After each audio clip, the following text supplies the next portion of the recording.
Hi friends, and welcome to another episode of America Full Circle.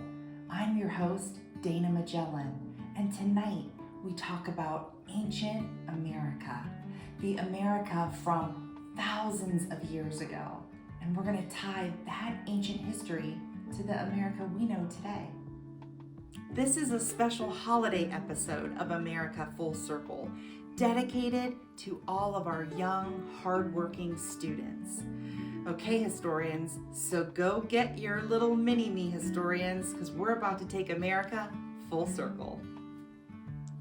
We can have a ball learning about history. After all, it's the humanities, the study of human beings, of their culture, society, artifacts, of their spirit.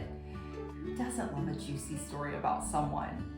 And most of these someones in history are extraordinary people who have done extraordinary things. Some of them quite unusual, who have done very bad things too. But all of it, the good, the bad, the ugly, it's all important for us to know about. Elle, how does knowing history make you a good person? I don't know. You're grounded. All right, let's turn this question over to this guy here, Bo. How does having a basic understanding of history shape you as a person? I think having a better understanding of history makes chances where I can bond with people I normally wouldn't have met over interests we both like. Yeah, there you go. And any final thoughts to add? B. Murray. Guess not.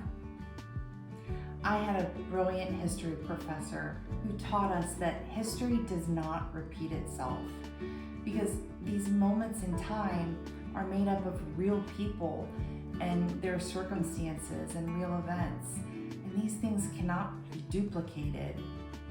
Moments from the past can be similar from those of today, and often they are. So that's why it's so important that we have a basic understanding of the past and all of the complexities that are involved in it, because like Maya Angelou said, when we know better, we do better. And when we know, then we know better than a watered down, simplified version of history. When I think of American history, I think of the English colonists coming here from England, who settled, all along the eastern coast of the New England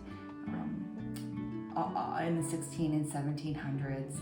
I think of the pioneers in the 1800s who explored westward. And of course, I often think of the indigenous people, those native to America that had already been here for quite some time.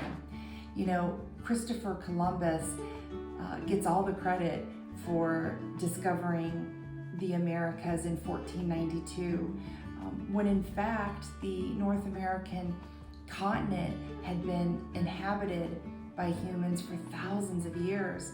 Some scientists believe as far back as 20,000 years ago.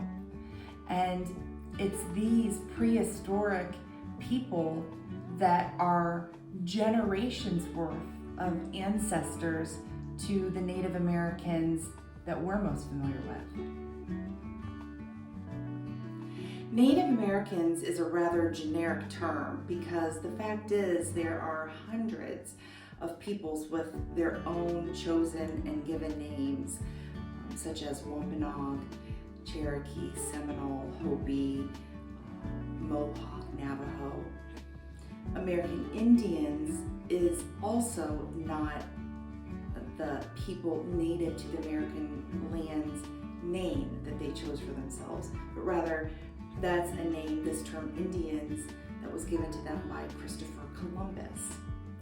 It's this basic understanding of their history and of the thousands of years of ancestry that belongs to them from the people who inhabited the Americas as far back as 17,000 BC.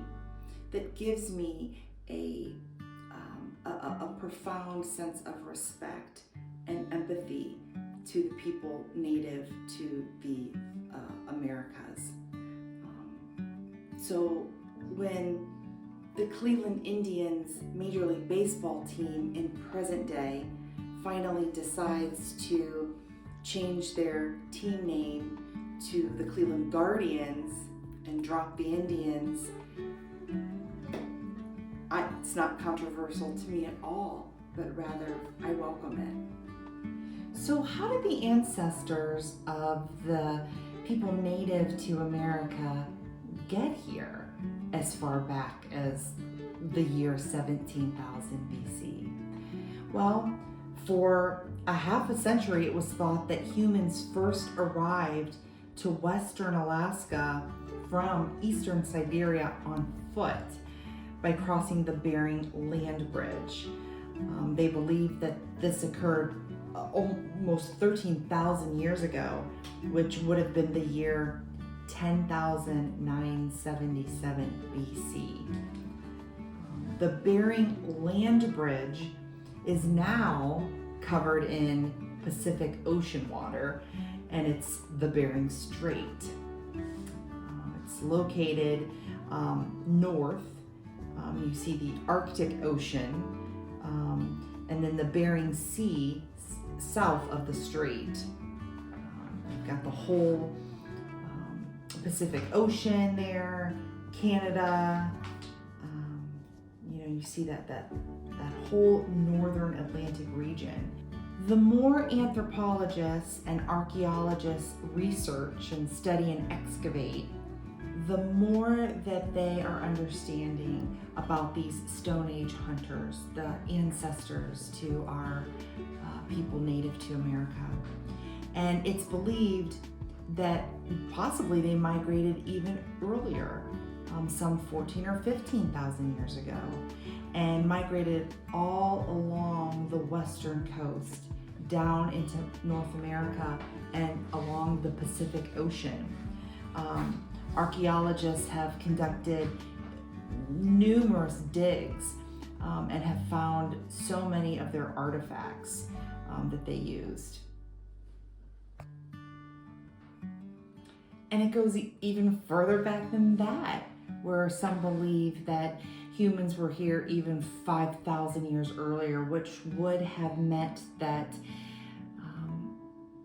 these prehistoric humans were settling in North America some 20,000 years ago.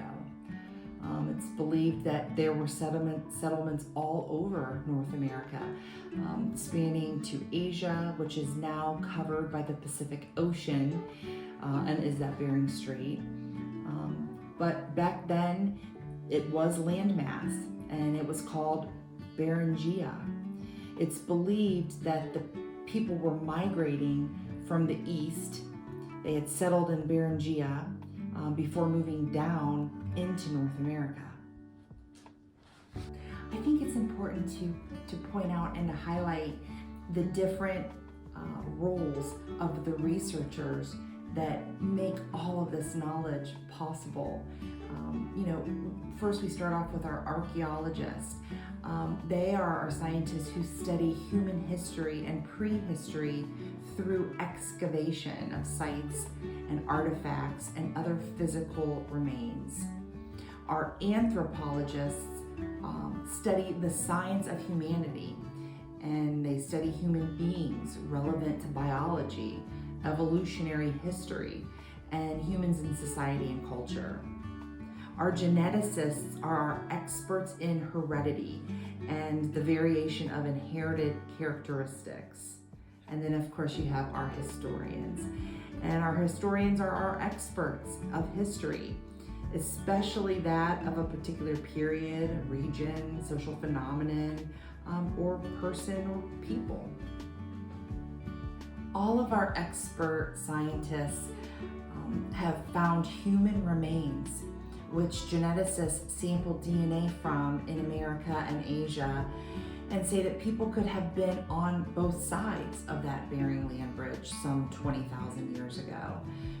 Anthropologists studying life of ancient people, along with archaeologists excavating dig sites all along the Pacific shores, again, they found stone tools, flake knives, graves, used rocks and hammers. So all of these artifacts that tell their story.